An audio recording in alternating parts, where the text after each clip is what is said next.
Welcome to Daily Dose Radio, a 5-minute devotional podcast studying the Psalms verse by verse.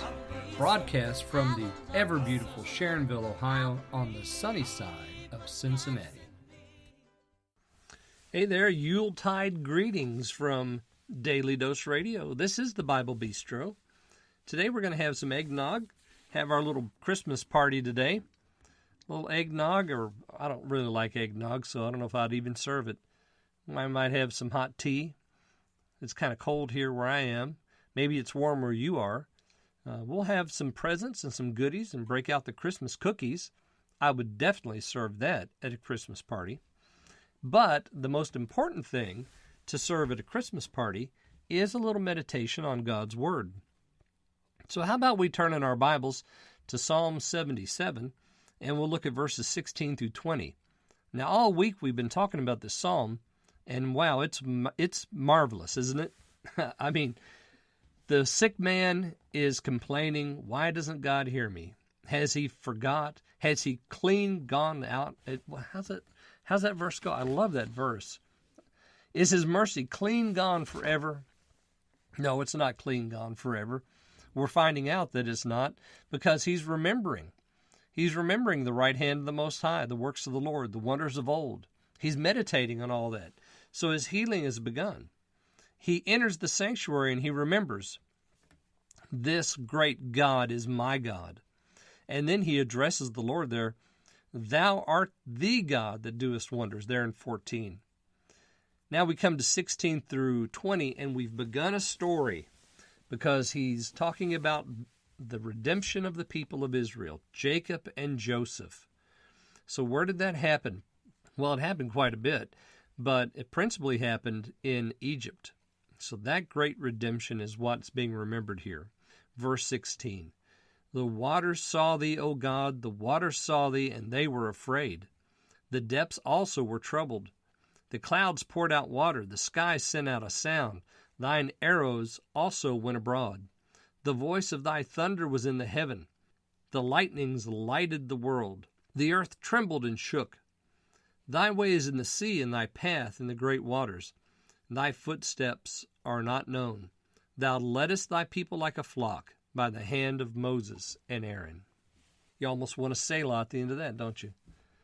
We've talked about the work of the Lord. This is the second half. After the questions, he drops those 6 questions there in verses 7 through 9.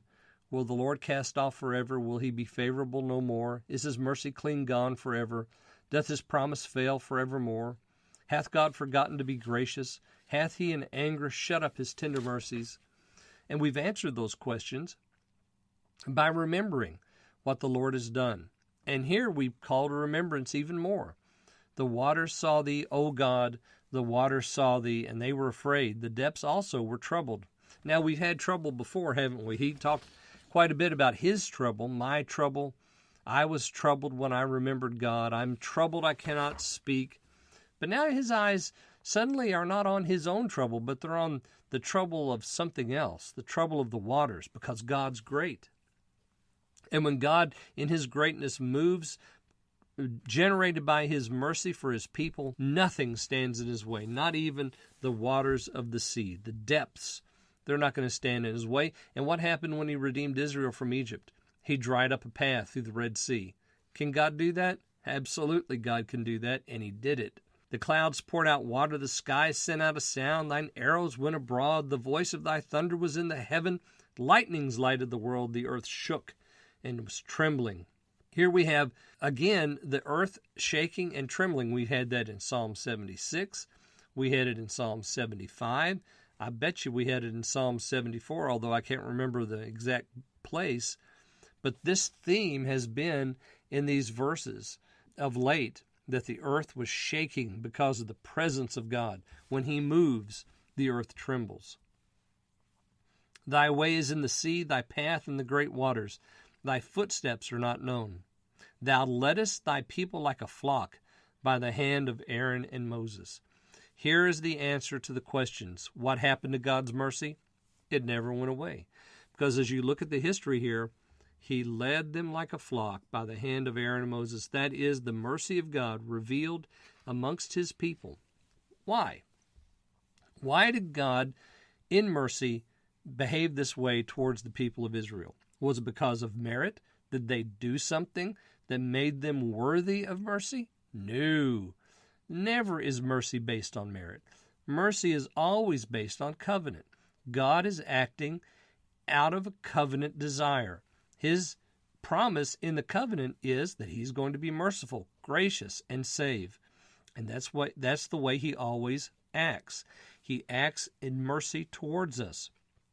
And so if you're lying on your sickbed today, if you are in trouble, if you are distressed and overwhelmed, call on the Lord and begin to meditate on his way, because he is going to act towards you in mercy just as he has with his people since the beginning. Listen, I hope you have a Merry Christmas and enjoy it with your family and friends. And I'll see you next time in 2019 on Daily Dose Radio. Thanks for listening to Daily Dose Radio. I'm David Smith. The music today has been performed by the Bluegrass Experiment. Thanks again for listening. I'll see you next time on Daily Dose Radio.